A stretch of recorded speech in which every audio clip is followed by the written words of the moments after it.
welcome to this evening's discussion on Talking Films Online. This is the weekly Saturday discussion on a pre-decided film. Talking Films Online, or TFO in short, is an informal coming together of academics, teachers, students, researchers, filmmakers, and cinephiles interested in cinema. More importantly, interested in talking and writing about cinema. The online group came together quite spontaneously during the pandemic and lockdown in June 2020. While Dr. Geeta Vishwanath and I have been coordinating the activities of TFO since its inception, we have a number of people who make the discussions meaningful week after week, such as Ajanta Sarkar, Tarakeshwar VB, Sridhar Modugu, Paniraj K, Rasha, Madhurima, Yagneshri, and others. So far, we have organized over 195 online discussions, which include weekly discussions on a pre-decided film, besides a few month-long film festivals and discussions, the last one being a farmers' film festival in January this year. We had also organized a tribute to filmmaker Kumar Shahani in March this year and had discussed 3 of his films. During June, that is just last month, to mark the 4th anniversary of TFO, we had organized a smartphone short film competition for students between 18 and 25 years of age. An international seminar in Baroda in September, October this year is coming up soon. Often as it is happening this week, filmmakers join in the weekly discussions. We've had filmmakers like Ananya Kasarvalli, Amol Palekar, Akshay Indikar, Reema Bora, Fabian Lahru. This week we have the filmmaker Corinne Fortier. Corinne Fortier is a cultural anthropologist and a filmmaker, researcher at the CNRS. She's also a member of the Social Anthropology Lab and has received the Bronze Medal 2005 of the CNRS. She has conducted research on body, gender, and visual anthropology and has also conducted a seminar in visual anthropology at Collège de France. Among her many films, there is Marietta, I think, a Finnish artist in Brittany, and the film that we are discussing this evening, Aboard the Abradain. Among her recent publications, she has published a chapter on exile, gender, and empowerment in Jocelyn Saab's films. She has also edited a volume titled Poeticize Love, Affects, Gender, and Society in Anthropology of the Middle East. A very warm welcome to you, Corinne. We're very happy that you could make it for today's discussion in spite of your busy schedule. And thanks for making available your wonderful film for TFO to watch and discuss this evening. The discussion this evening will be initiated by Dr. Kalplata Naren. Dr. Kalplata works as an assistant professor in the Department of French and Francophone Studies at the English and Foreign Languages University, Hyderabad. She completed her PhD in French literature in 2015 from the EFL University, Hyderabad. Her research interests include literature, feminist studies, and cinema studies. Over to you, Kalplata. Thank you. Thank you very much for agreeing to initiate the discussion on this film, Kalplata, and we're really looking forward to the discussion this evening. Over to you, Kalplata. Thank you very much, ma'am. And good evening, everybody here. And thank you very much for giving this opportunity to present this beautiful documentary. I'm very, very happy to do that. And I'll start this presentation. Yeah. So in the dim light of early morning, perhaps around 3 or 4 o'clock, a small crew aboard the Abradain prepares to venture out to sea. Their day began much earlier than most, with preparations starting at 1 a.m. in the morning. This documentary by Corinne, Aboard the Abradain, initially gives us a glimpse of what seems to be a routine fishing expedition. However, it soon reveals much more about the lives and experiences of these sailors. This is not just a job for the crew. it's their life's journey. They head out to sea, leaving behind the concerns of land. Each sailor deals with the isolation in his own way, some with a drink, others with more secretive habits like using cocaine, private truths revealed as the journey progresses. As we watch them trawl and sort through their catch against the backdrop of the expansive sea, we are drawn into their world. The documentary shifts from the mechanics of fishing to a deeper exploration of the sailors' personal experiences, their hardships, the dangers they face, and the beauty of their watery domain. The sea, ever mysterious and captivating, becomes a central character in the story. It fascinates and enchants us, pulling us deeper into the sailors' lives. Their stories, their challenges, their very existence on this ship blend with the rhythm and noise of the ocean, making their experiences our own. Through Corinne's lens, everyday actions take on a poetic quality. Casting nets and hauling in the catch become a graceful interaction with the sea, like a dance on the waves. The sailors, each with its own motivations, find a shared rhythm in their collective work. The documentary highlights not only the practical skills required for fishing, but also touches on the emotional lives of these men. We observe their moments of friendship, their joys and frustrations, all within the course of a day. These varied emotions, set against the constant backdrop of the sea, illustrate a life full of unpredictability, much like the ocean itself. Until now, we might have only considered the final product, prawns neatly displayed in a supermarket. Corinne's documentary opens our eyes to the stories behind these seafaring lives. It's a journey filled with the music and poetry of the sea, revealing the hard work and personal sacrifices that lie beneath the surface. The documentary opens with the haunting cries of seagulls, setting a vivid auditory scene that immediately immerses us in the maritime atmosphere. As the camera pans, we catch our first glimpse of a white ship named Laura Bren, gently rocking against the backdrop of Concarneau's bustling port.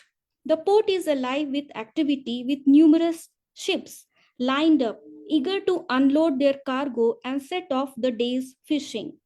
Alongside these vessels, white seagulls perch almost as if mirroring the ship's readiness, poised to accompany them out to sea. The footage, seemingly captured by a handheld camera, adds a raw, kinetic energy to the scene. It's slightly jumpy, enhancing the sense of urgency that pervades the air. Every ship's crew is in hurry to unload and depart. A delay of even a few minutes could mean a significant loss in the day's catch, potentially as much as 50 kilograms of fish. As the ship remains docked, the serene yet haunting strains of a song rise above the noise of the port, marking a contrast to the earlier chaotic scenes. The narrative voiceover reminds us fishing is not a game, echoing the earlier urgency and introducing a somber tone to the unfolding story. At this moment, Corinne begins her inquiry, her tone more conversational than that of a traditional interviewer. She had previously been aboard a smaller trawler, the Lhasa, but now she steps onto the Abraden, which ventures far beyond towards the Erika, a sunken tanker carcass situated just south of the Glenon Islands. The first question is directed at Thomas, the captain of the Abraden, about the scampy fishing season, which he notes runs from March to the end of August. This discussion is momentarily paused as Joël Volon, Thomas' father and the owner of the Abraden, boards the ship to change filters and perform maintenance, signifying the relentless and often overlooked work that keeps these voyages possible. The conversation shifts to the living arrangements on board. Corinne inquires whether she might sleep in the bunk traditionally used by Thomas' father. Each crew member is allotted a mere hour and a half of sleep in rotation, depending on the deck work's demands. As dawn breaks, Thomas is stationed at the steering wheel. He speaks of the upcoming day's prospects. He surveys the nearby area, eyes on the horizon and other ships in the vicinity, all while discussing the specific zones he plans to explore for a stampede. The journey, both literal and narrative, begins here, setting the stage for a deep dive into the life at sea, the community aboard the Abraden, and the intricate dance of man with nature that defines their existence. The camera shifts focus to Jalal, who is now awake and busy at work. With practiced ease, he unloads the catch from the net, weighing approximately 20 to 30 kilograms, before skillfully casting the net back into the water for another round. The scene then transitions to another sailor, this time in front of a computer screen displaying maps dotted with ship icons. These icons represent vessels equipped with AIS, Automatic Identification System, a tool designed for safety and monitoring. However, not all ships appear on his screen. Some intentionally disable their AIS to remain hidden. It's a bit like hide and seek, he explains. Even though AIS is meant for safety, he delves deeper into the complexities of maritime life, discussing the correlation between the size of the ship and the bounty of its catch. He reveals a common practice among sailors to underreport their hauls, highlighting the fierce competition and secrecy that pervade their community. This sailor, while tracking the elusive ships, shares his personal experiences, including one particularly harrowing incident. He recounts being trapped at sea by severe weather for 8 straight days, a nerve wracking time for both him and his wife back on land. With no reports of a ship sinking, his wife remained hopeful of his safety despite her anxieties. Upon his return, he discovered that what was only a bit of weather disturbance on land translated to extreme peril at sea. This, he muses, illustrates the profound disconnect between land and sea, environments that are world apart in perception and reality. When Corinne inquires about accidents at sea, his answer is shrouded in mystery. Accidents at sea can swallow a man without a trace. Out here, if something happens, it's like it never did. No one really knows what becomes of the lost. He also touches on a darker aspect of life at sea, the mental toll it takes on some sailors, leading to despair and, in some tragic cases, suicide. The sea, he reflects, is not just a physical expanse, but an emotional abyss that can sometimes consume those who navigate its waters. The documentary certainly draws attention to the multifaceted skills required of sailors, including the meticulous and often perilous task of net repair. Viewers learn that during their training at fishing school, sailors are taught how to mend nets, a task that is anything but straightforward and frequently results in injuries. It's revealed that some captains, perhaps callously, save this arduous task for the last day at sea, intensifying the already challenging conditions for their crew. A sailor laments, it takes forever to repair,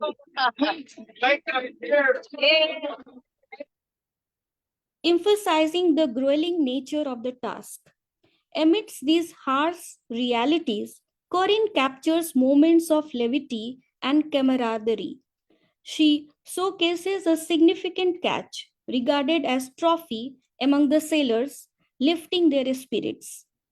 The boat is adorned with whimsical drawings, boobs and dicks, sketched by Thomas' elder brother, injecting a sense of humor into the daily grind. Their spirits are full, buoyed by sightings of dolphins, which bring visible joy to the weary sailors. Several poignant remarks resonate throughout the documentary.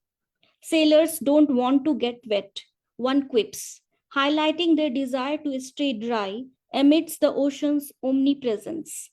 There is no unemployment in the sea, declares another, alluding to the constant demand for labor on the waters. And yet, despite everyone fishing in the same waters, there are still scampi to catch in this sector, suggesting a mysterious abundance that eludes easy explanation. The documentary does not shy away from darker themes, such as the racism encountered by Jalal during his time in fishing school. He recounts the story of a Filipino peer who endured a slap without retaliation, yet persevered and completed his studies, a testament to resilience in the face of adversity. As the film draws to a close, action packed scenes are set against a compelling musical backdrop, depicting the sailors collecting their final trawl of the day. These sequences signify the end of their arduous duties and are intercut with shots of the undulating sea waves. In these final moments, Corinne's voice overlays discussions with the sailors about their narrow escapes from death, deepening the narrative's emotional impact.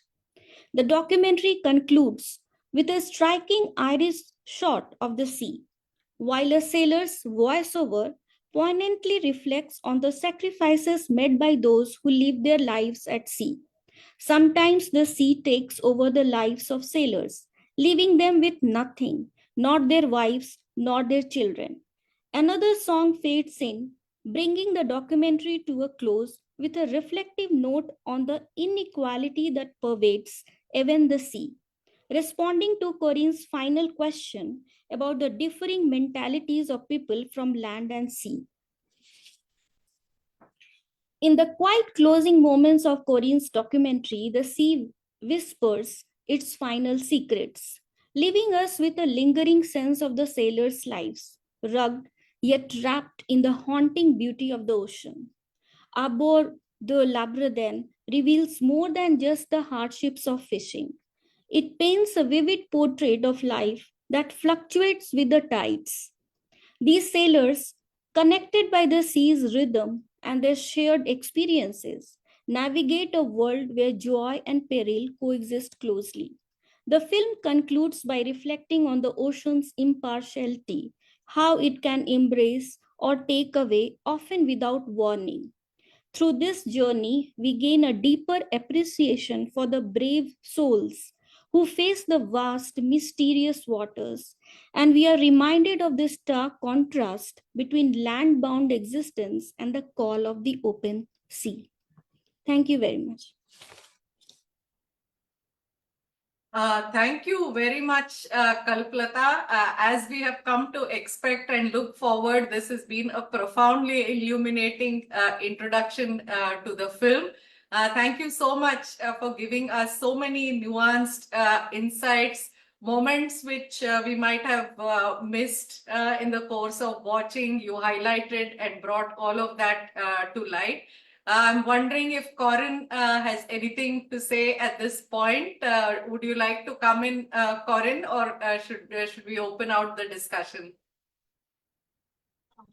Please unmute yourself.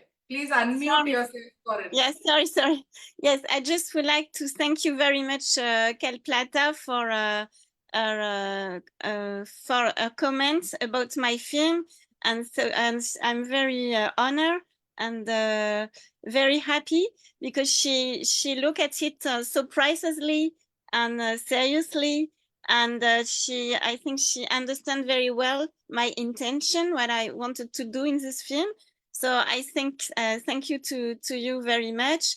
I say again also thank you to you also, Nirila, for inviting me, and also to Fabienne Lewerou, I think, who also advised my film to you.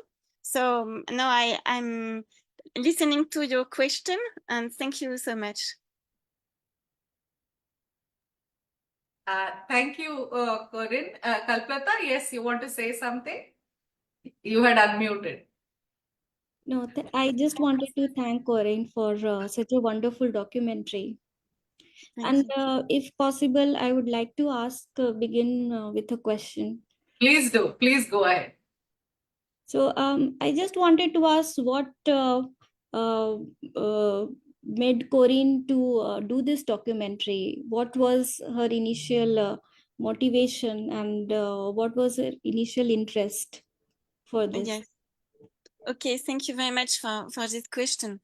Well, that's a long time. I go each year in Brittany, which is this west part in France, where there is still a lot of sailors, and I was very fascinating about this life, sailor's life, which is very periculous and a lot of danger.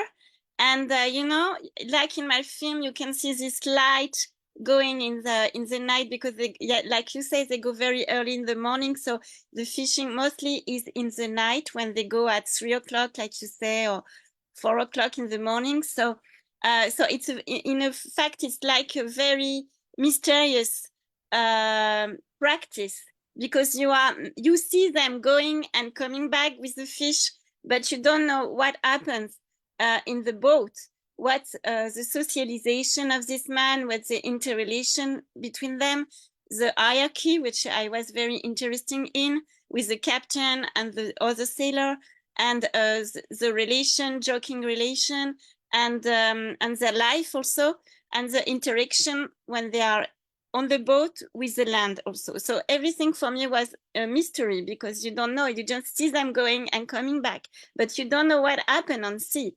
So I wanted to be like witnesses of this very peculiar moment.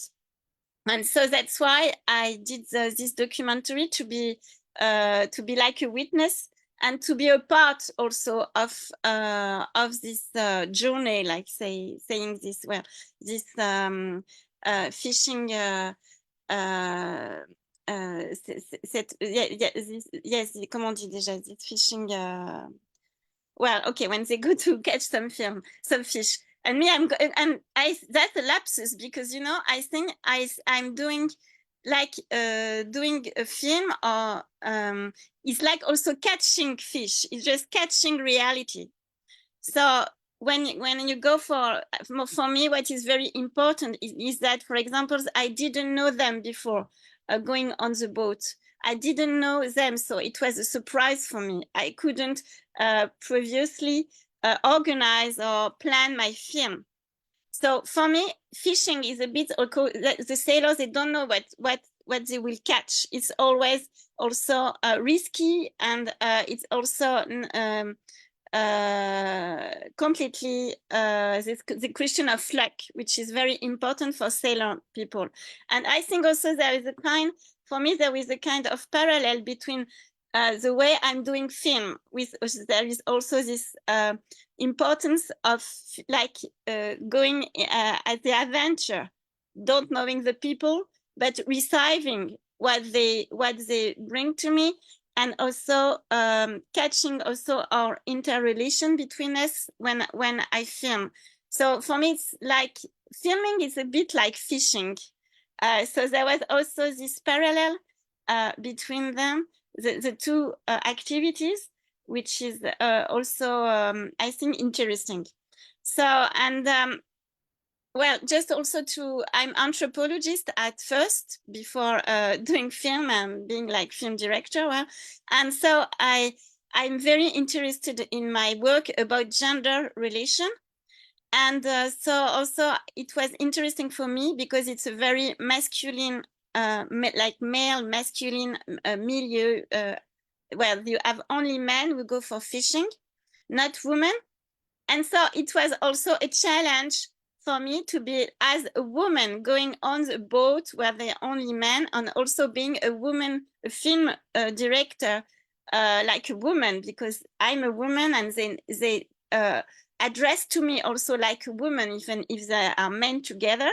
So I was also interested about the question of female gaze. So my female gaze about on this male activity and male society on the boat. So that was my intentions. I hope I answered to your Yes. question. Thank you very much, Corinne.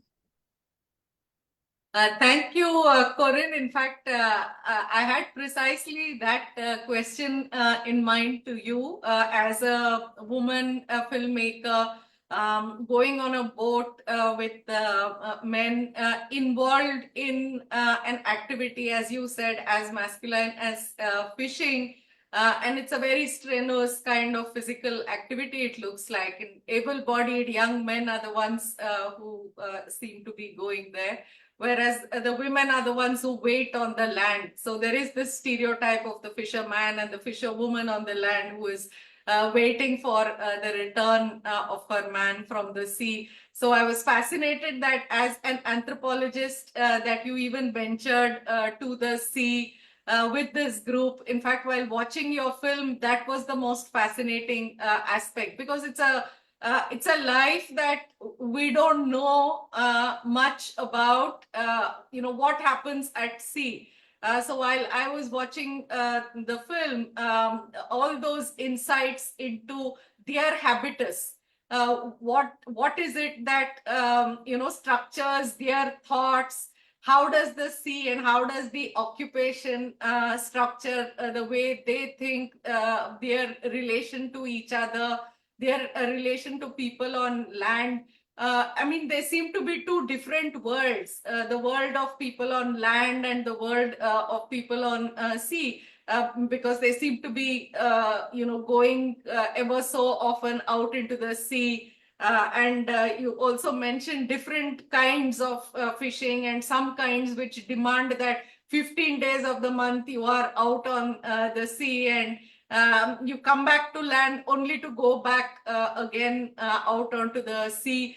So, I mean, one can't, I mean, it's such a different society from the one, we live in, we imagine. So the very fact, the very idea that you thought you would explore this aspect of their life was very, very fascinating. I liked it very much.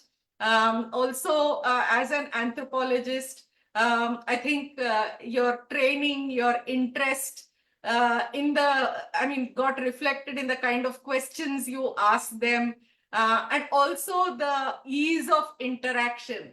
I thought that also was, it's your training as an anthropologist that helped in the ease of in the ease of interaction, where they're not self-conscious, and they don't seem to mind too much your presence, over there. So I liked all those aspects of your film. So thank you very much, Corinne, for allowing us to watch this wonderful film of yours.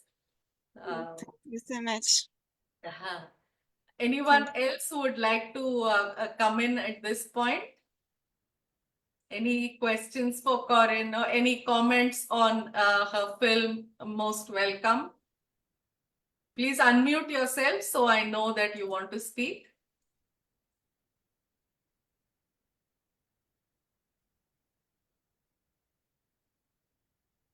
Fabian, are you there?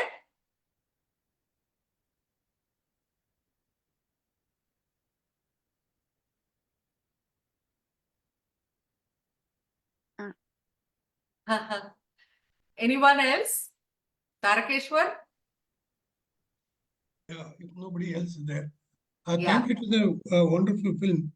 But I had a question in terms of, as an anthropologist,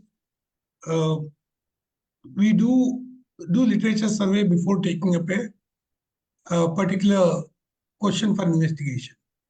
So when we are making a movie, how does this literature survey, quote unquote, the existing knowledge on them come in handy? I don't know if I get it very, very well, but before, I'm doing some field work on sailor in Brittany for like maybe many, many years. So I did a little, I know very much the subject, and I meet a lot of people, and I tried also to do interview with them and to film them when I can. But so I had all the topic in my head, but for me it was also important. It helps me. I know a lot what they say, what they don't say, and in this film, for example, I was very proud that one of the sailors talk about something which is completely taboo, which is the suicide on sailor at sea, which is because you don't pronounce it. He didn't pronounce the name suicide, but he mentioned it by a periphrase.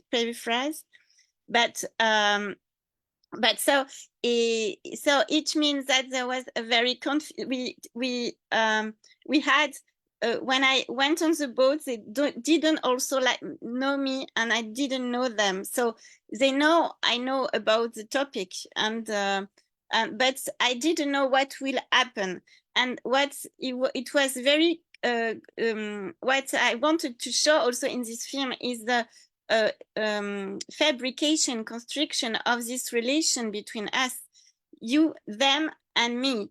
And that's why I don't cut, for example, my question, my astonishment, my answer, etc., like many filmmakers do. And because the question also is them, but also them and me, because the interaction between us. And I think why I wanted to show that, because I'm an anthropologist like you, and for me, what this question of interrelation is the base of the field work. But when we start to write books or articles about people, like for example about fishermen or other subject or people, the interaction of the people and disappear. Big people become abstraction, and all this kind of corporeal also and singularity of the people disappear. So and the question of meeting is, because I think that anthropology is also related to because I'm a woman, I will have access to some kind of data, or maybe I would have a more connection with women or with men on some field works. So it's also the knowledge we produce is also related to what the identity of the anthropologist, and also the meeting of some people, which are also some singularity in the society. But mostly we like anthropologists, we did like abstraction. We are after we talk about like Brittany sailor in general. So I wanted to go back to this. I think this is fundamental in first, which is the base of our knowledge, is the meeting of the difference, or difference like anthropologists, or like our difference like men and women, and also difference of activity. And also because I come from Paris, the big town, and they are in Brittany, and most of the they don't like people coming from the town, from the Brittany. So all this difference, we will build something together, confidence, and also a knowledge. And I think that the film can show that, but we can't show that so much by the writing in our production, writing production, not visual production. So that's also what is also important for me in this film. I don't know if I answered to your question, but yeah, it was fascinating, the answers that you're giving, and it also raises some more questions in my mind. the relationship between one, the subject, the anthropologist who's studying the community or the people. And then the other issue is about the knowledge that we produce in the language of the anthropology, which you, as you said, you generalize, you theorize from your interaction, and the movie which presents the interaction itself. Yes. Is there a Yes. mismatch, or is there a kind of a tension between where the subject speaks, where the object speaks, object of your inquiry speaks, because their voice is not muted here, but in your anthropological writing, their voice gets translated into the voice of the anthropological discourse. So the discourse of the people and then the discourse of the anthropologist. So what you write, theorize, and the distinction, is there a, what kind of relationship one can understand between the language that we employ as anthropologists when we theorize our interaction with them and their own words which come on in a documentary? Is Yes. documentary a kind of byproduct of the anthropological ethnography that we do, or is it a supplement, or is it the data for the anthropology? How do we visualize this relationship between the documentary and the knowledge that we produce outside of the documentary? Yes, I think it's also a kind of anthropological knowledge, but I hope also it's more than that. For me, it's also artistic production. It's a film. It's there are also some songs. There is also my subjectivity. There is also the subjectivity of the people, the three sailors on the boat. So there is a artistic construction. So I think it's not only anthropological, but as I am anthropologist also, I wanted. It's also included in like a anthropological project, but I think it's more than that. And like you say also, I think it's yes, as you say, it's important because by the film you can hear their own words, not only even if in anthropology we also distinguish emics level of and ethics level of discourse to come back also to the local knowledge and discourse. But I think it's more striking because you can hear their word, but you can hear also the hesitation, the silence, also the things that when they don't touch so much, or they're taboo, the emotion. So most and also the body, which is so important also on a boat, like because I think it's very important also to what say Kalplata before about I like very much what you say about dancing on the boat. Like I think because I mean they are dancing on the boat, you have to be very careful because it's a little, or you can always jump overboard, and there's a lot of engine and noise, and you have to and it's a very small space. So you have always to be very careful with space and with all your senses, ear and visual. And it's a bit also like when you are doing a film. And by doing a film, there is also it's a question of senses and to be receptive to the others and to the space, to what happened. And so there is also this this dimension in doing a film of sense and body, and dancing with the camera and dance with them also on the boat. And also see, the boat is not like land, is also moving, so that when you also dancing on the sea. So there's all this when you are the body of the sailors, but also my body when I film. So all this question of senses, and so body, visual senses, touching or hearing, etc., is so important in a film. And it can't also, you can't give this dimension by rhetorical words or giving by text and by or by book or by articles. So I think there is a carnal dimension in the film, which is also very important.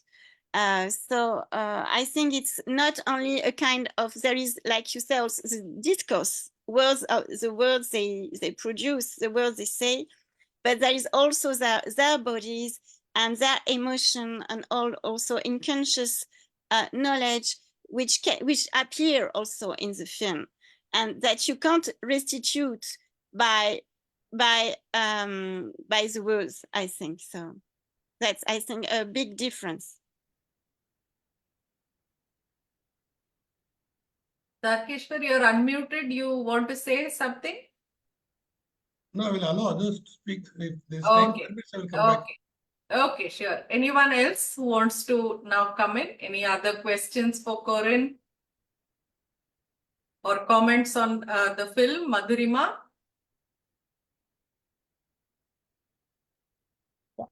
I don't really have a question because this is the first time that I am watching a documentary like this.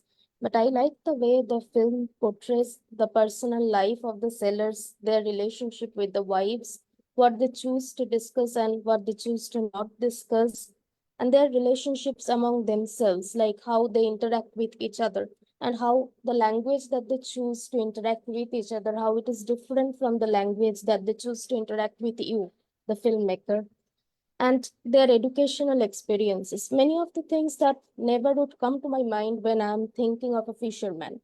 So I like the way how you have uh, uh, portrayed their lives through your documentary. And my one of my question was that why did you choose to document their lives? Because I have never come across a documentary like this, but you have already explained it quite beautifully.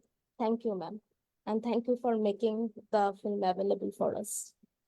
No, thank you very much for your interest and for your comments also. It's very important for me. So I can't, what, you can repeat your question, I'm sorry, because yes, to document their lives, yeah. Yes, because yes, I think it's very, it's a challenge. Also, I like, you know, to do challenge, maybe like anthropologists, I like to go where it's very different from me. So like a woman, I like to go to this very masculine milieu on the sea. And also, you know, I did also some field work before, always, but in Mauritania, in the desert, also in Muslim society in the desert. And I think also there are many parallel between the desert, but I know you are you are in mostly maybe in Hyderabad, so you know, so I think in Rajasthan also there is a desert, so you know about this also reality. And there are a lot of also many, I think many similarities. For example, the question of space, of time, which is different. You don't have the same reference of space and time on the sea, like in the desert. Also, you don't have the same reference than in a town or in the countryside. So I wanted to, yes, to document their life, like you say, on the boat together. Thank you very much. So it's what I wanted to. I'm glad you what I wanted to do, you receive it. I mean, so because I don't know where you don't always know what, when you do the film, other people will receive it. So I'm very glad to hear that. And yeah, I want to document their life together also. Between them, you know, they're joking, they're very also very sexual allusion. many, because there's a very masculine way also to communicate together, and sometimes also they also joke with me with this kind of discourse. And even if I'm not very, as a woman, I was not very ill at ease with this kind of interaction. I know it was a way also for me to be integrated in their world, in their way of communication. So I also listen to this way and receive this way of communicate, even if sometimes it could be a kind of joke which can be sexist if you analyze it from another level. But is a way of communication together in this very masculine, like I say, milieu. So I wanted to show their reality, because also, like you say, that there are many films on fishermen, because it's also, for example, especially also in the neorealism film, Italian film, and like so many film, and so, but it's always a very romantic approach, like also very romantic approach, and very folkloristic approach, with also fishing songs, because also there is a tradition song special to fishermen, etc. But I didn't want to be in this kind of frame and fantasy frame about fishermen. Like you say, I wanted to be near, very, very near to them, to document the life as the most with the most truthfully as possible, and more close as possible to them, even if we are different. And the difference also is always there, but we can be also very, very close. And I've also, they share with me, I think we can see also in this, it's also a film where I think you can feel this kind, the question of sharing a moment together on this boat, that they are sharing their life to me. And also, I think that, like you say, as I'm a woman, and I'm also interested about gender relation, I could, as a woman also, I could speak to them. For example, there is a moment in the film where Loic, I asked him about what's the relation to his wife when he's at sea on the boat. And it's, I think, a very sad moment, because in a way, he says that his wife didn't ask so much about him. And when she didn't have any information for maybe 10 days, as they share some texto, and maybe each days. But when she didn't have some information, he said that she didn't worry so much. And you can see that he's sad about that. So I think it's something which is very deep, because they are very alone. They are together on the boat, but they are very alone from their children, from their wife, and they feel this very much, even if there is this new family on the boat, a very masculine family. I mean, family in but in brackets, but they are very far from the family. And so I think he also give me his sadness about that. I think it's a very, very deep moment in the film, and I think also I could have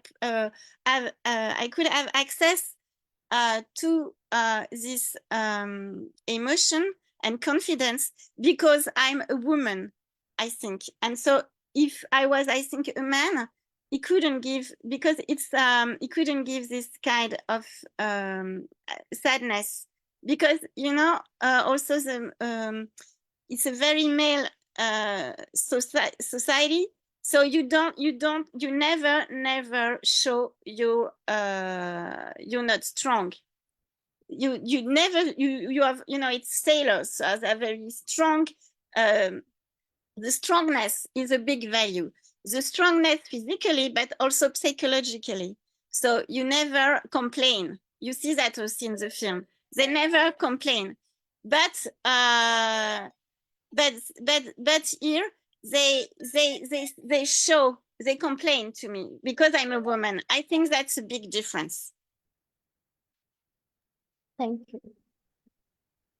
Yagneshri, do you want to come in? Hello? Oui. Yagneshri, you want to come in? No, Yeah. no, madam. No, I enjoyed the movie. I just wanted to thank her. Okay. Sure. Thank you so much. Yeah. I Fabian. want you. Can you hear? Yeah, Yes, can you hear me? Yes, My- Fabian. Please yeah? go ahead. Yes. Welcome. I really enjoyed. Well, I really enjoyed the film, and also Dr. Kalplata comments were very deep. Her analysis, I really had when she looks at film, and her analysis is very. But I don't have much to say, but the interactions is smooth and natural, and it's very different from interaction with journalists, because there is a kind of serenity that it's calm and serene, and the journalists are always pushing the things to have the scoop, and to push things in order to have something like a scoop. So the interaction is ordinary, and I think this is very it is very connected with anthropology. And I liked also the sea, the way the sea is framed, and the sea is almost a character itself.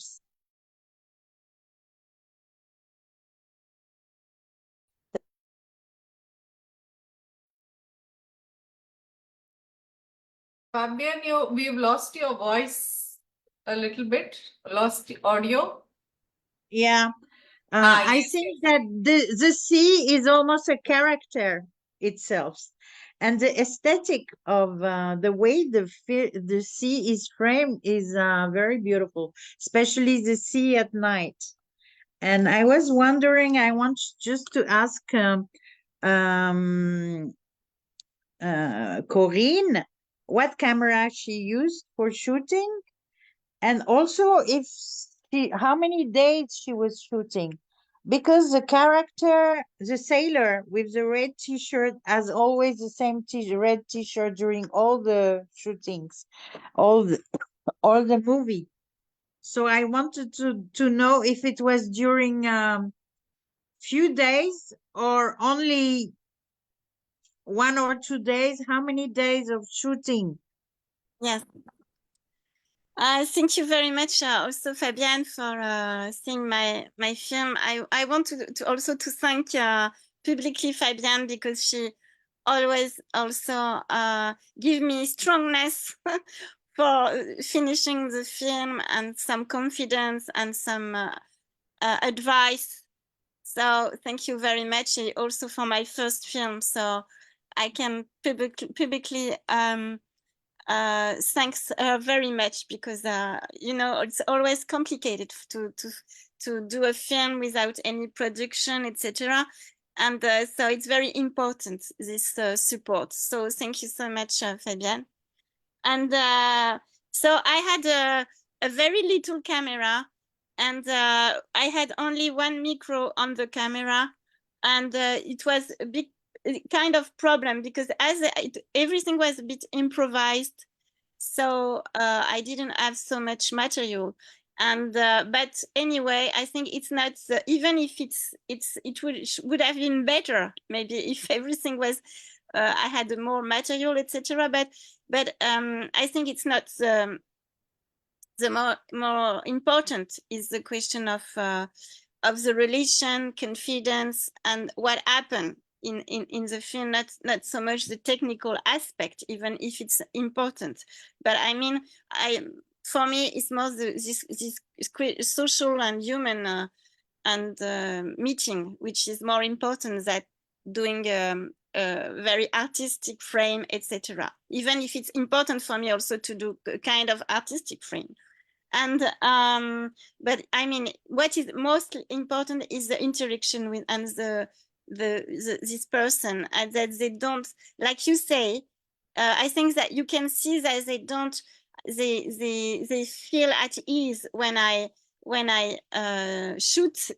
It's terrible, this word of shooting, like if you are, you know, doing something to people, but killing people or something. But like when you shoot, they were very proud, even that I was shooting them, because I think most of the people, they don't know, don't have interest on really on their lives, but on who they are very much. So it was, I think, interesting for them to participate to this film, and gives them also the opportunity to verbalize, to put some words on something they never put word on it, on some thoughts and values, etc.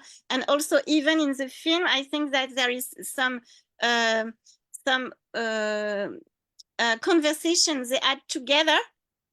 For example, at the moment with the Captain Thomas and Loic, a sailor, when they didn't, the joke is they couldn't, I think they said things that they didn't say before, but because of my presence, it changes also the relations they have together. So this is the impact also of having a camera and being a stranger on a very close, in a very close milieu.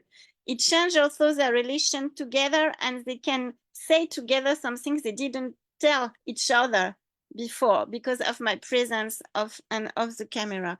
So I think it was a very also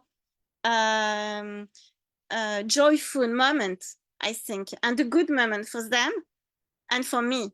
For me, of course, it was a very nice moment, because I didn't know I will meet this kind of men who were so kind with me, very intelligent. They show me, they explain me so much things. There's about the dolphins. They show me the dolphins. They show me, you know, things like that. This making me smelling the fish, was to know if it was good or not. It's kind of also very body also experimentation. And so it was, but it was very, I mean, it was not so much time, because it was, like I say, it's written at the beginning in the generic, it's for a tide of 24 hours.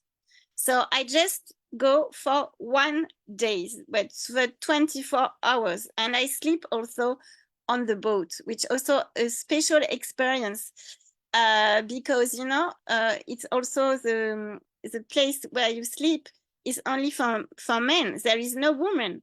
And so, I mean, it's not a mixed place, is only for them. So that's why I wanted also, as a woman, I never film this place, the place of where they film, not to be impudic, and to like, because of modesty, and to respect also their private space, like, you know, Virginia Woolf say, the room they have their own room. And so that's the only place I didn't, because the boat is very small, so the only place I didn't shoot in it. And so, because I stay so for a tide, because, like they explain many very often in the film, they go for a tide of 24 hours, and then they land the fish for the sailing, because there will be the sailing in the next morning, and then they at maybe 5 o'clock in the morning, and then they, or 4 o'clock, and then they go back directly. So they say they just put the foot on the earth, on the land, to land the fish, but then they go back at sea just 2 hours or 3 hours after, and they go back again for a tide of 24 hours, and like this for 10 days. And then, so 10 days, after 10 days, they come back and they stay 2 or 3 days on with the family on land. So me, I had this experience for this tide, for a tide of 24 hours. That's what's the time of the shooting, and which is the time of the tide. Okay. Thanks very much for your response, for clarifying all these. Any other questions? Anyone else would like to come in? Any other questions?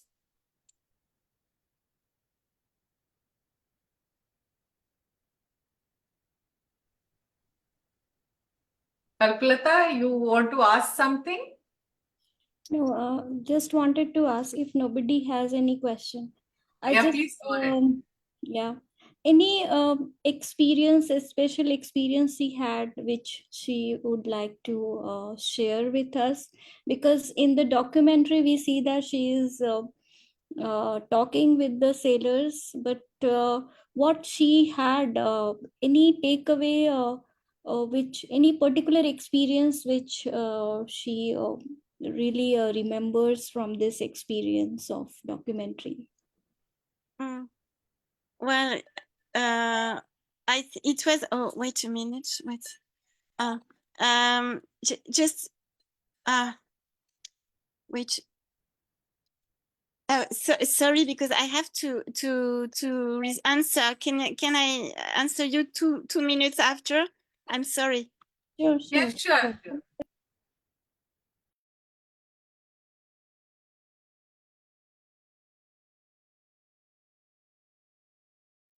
Any other questions in the meanwhile?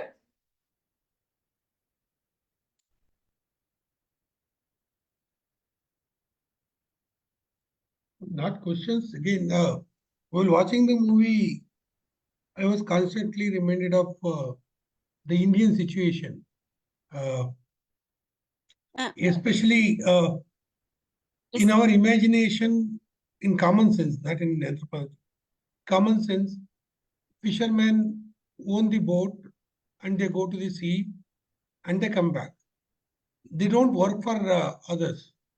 But it is true that today the fishing is taken over by trawlers.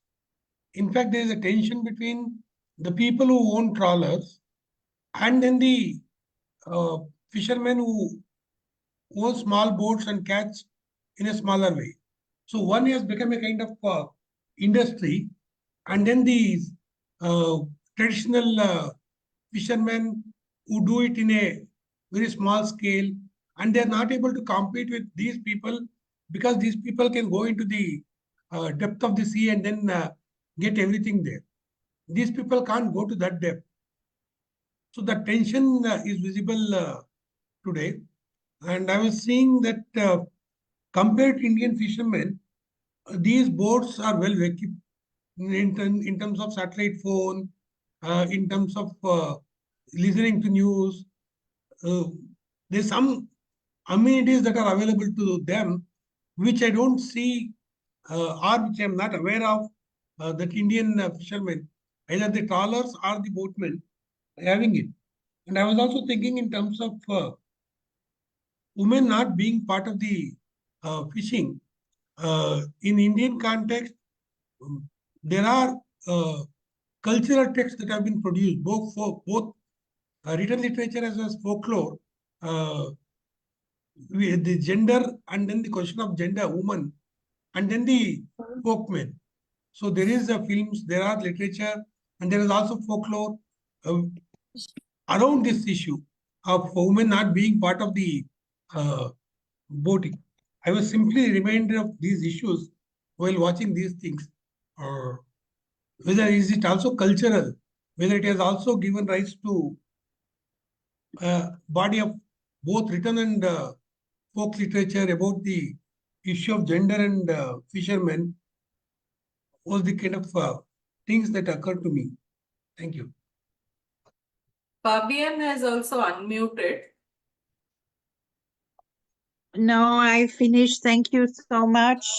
Oh. I really enjoyed this film. It's a beautiful film. I mean, Okay. Hello? Yeah, please go ahead. Okay, Corinne, go ahead. I'm very sorry. I told you it's not the right time. I'm very sorry. But I hear about the comment of the speaker before, and that's true. You know, I've seen a very nice documentary in Beaubourg. You know, it's where there is a documentary festival, an Indian film about fishing in India. But I can't. It's also a woman who did it, but I can't remember now. But I have to the name. I don't know if you know it. It's a very new film and documentary film. It was very nice film, and it's about also what you say, what you the speaker says just before about the question of industrialization of fishing, and like it's like also the fishermen I also shoot it's very artisanal, it's very kinship, so kinship transmission, you know. For example, the captain Thomas, he said also that he took, you can see also that he took the boat of his father. You can see the father in the film, you know, at the beginning, and that's why I could go in this boat, because his father, that I interview his father, and his father, I asked him if I could go in his boat to go for a tide, and he said yes. So that is because the father told me, the father of the captain told me I could go in his boat, because his boat at this moment belongs always to him. That his son say, okay, yes, she can come, because the father say yes. So it is sacred, you know. You don't go against the decision of the father. So it's a very familiar transmission of fishermen, and even this man, the father is as his grandfather, who was a fisherman in an island in Brittany, etc., etc. And you can go like this. It's a very patrilineal line of transmission of this activity in Brittany, I think, like in India. But and you see also there is a struggle in between there are, you know, in this family there is Thomas, so you get the father, and then he has four sons, and three become fishermen. So there is a struggle about who will become the captain and the owner of the boat, because there is one boat for three sons. So also, I'm also, that's a question. In this film, you see that Thomas says that before being the captain of this boat, he had been, it was his brother, older brother, who was the captain of l'Abradaine, of this boat. But, and then his older brother decided to buy his own boat and to be independent of his father. And then he had his own boat, and then the second brother became the captain, because the place was free. And now there is also the third brother who is coming also like sailor in this boat. So I mean, it's a very family artisanal activity. And so the speakers say, unlike in India, like the speakers said before, there is a big concurrence also, but between the very big boat, not like this, not family boat, but very big boat. And there is also not only French, but mostly also Spanish, because there is a concurrence also not only with boat, but also on the ocean territory, where like Spanish people can go to fish in the French sea, etc. And the Spanish are very well known and in Brittany and having a very big boat, and so taking all the fish. And so that's a problem, because also the little unity, like L'Abreden, little boat, they say that they take mostly their fish. You could see that also in I think everywhere. I think it's an international problem, maybe in India, or also maybe also in Africa, for example. In Africa, for example, in Senegal, there is a lot of fishing also activity, and you have very big boats who are taking from other country, who are taking the fish from the Senegalese people, and most of them all know these fishermen, they don't have fish for their activity to survive, and sometimes they become migrants, as they were fishermen from from grandparents, etc. But so it's a big problem, and I think a very international problem, and also a political problem related also to where are the borders on the sea, and also who at which country belong the boats who go fishing on this frontier, etc., sea frontier. So it's a very I think it's a very important remark who makes the speaker before. And just to come back maybe to the first question of Kalplata, I think it was about which kind of memory I keep about this experience. I keep, I think, a very good memory, I think, of filming, and of sharing, like I said before. What astonished me, I mean, I must not be astonished because I'm anthropologist, but I think it is intensified by the camera that the people, they make all the best, like when you are anthropologist, to welcome you. Like they welcome me on the boat because that's their like their home. Like they welcome me in their private life, and also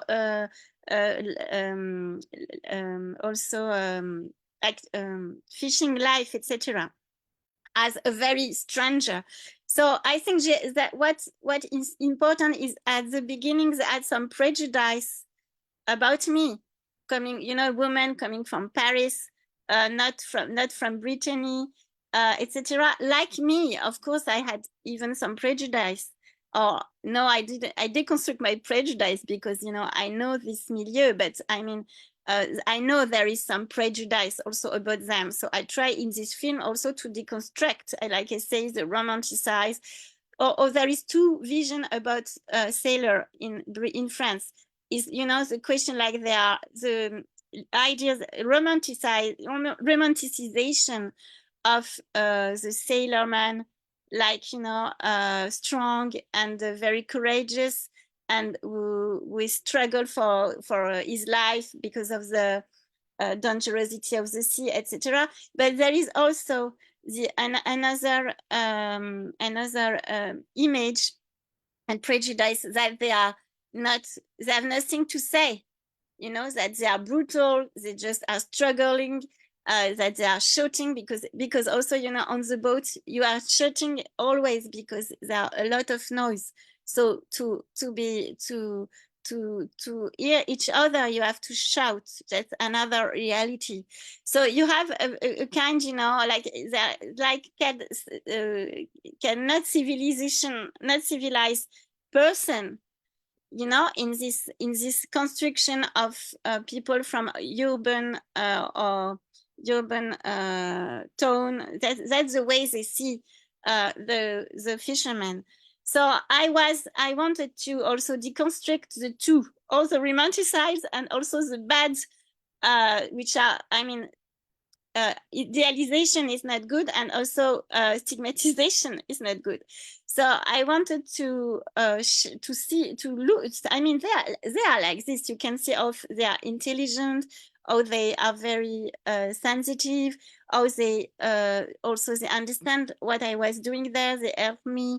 They show me, like I say, many things. They explain me many things. They never give me any sign of not respecting me as a woman.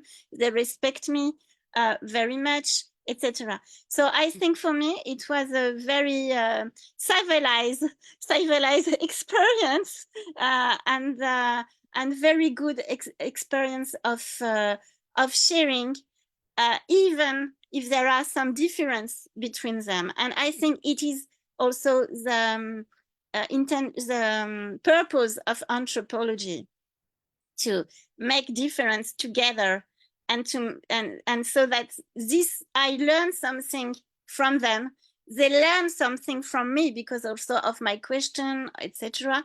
And that I hope also that the spectator, like you are today, and thank you very much for this, you also have a new opinion about them, about their life. So I think it was the most important for me. And I always, when I see the film, also I'm always at the moment when I shoot it. You know, it's very special for me, about this moment of meeting them and being astonished by what happened. And so it was a very very good moment, and I think for us also. Thank you. Thank you very much, Corinne. The Indian film that you were referring to, I wonder if it's called Against the Tide, which is a documentary by Yes, Sun. that's what you can say. Yeah, that's a very good film. Yes. Can you what is the name of the film director, the woman? Sarnik Kaur. I have put the name in the chat box. Okay. Yes, that is this film. Yeah. Thank you. Okay. If you didn't see it, I recommend it. I see. Yeah, maybe we'll take it up, watch the film sometime, and have a discussion on it, and invite you again to Okay. Talking Film Thank you. Online. Thank you so much. And I'm sorry for cutting with the phone, etc. Sorry so much. Sorry. No Thank you so much. Yeah. Thank you. So thank you all. Thanks, Kalplata, for a wonderful introduction to the film. Very, very happy that Corinne was able to join us this evening with all her important assignments this evening. Thanks, everyone, for joining in the discussion. We will meet on Saturday again with another film and another round of discussion. Thank you all. Good evening, and have a good weekend, all of you. Bye. Thank you, Corinne. Thank you, Kalpalata. Thank you. Thank you, everyone. Thank you, Corinne. Thank you. And thank you for your talk and for everything. Thank you. Thank you. Bye-bye. Bye. Bye. Bye. Bye.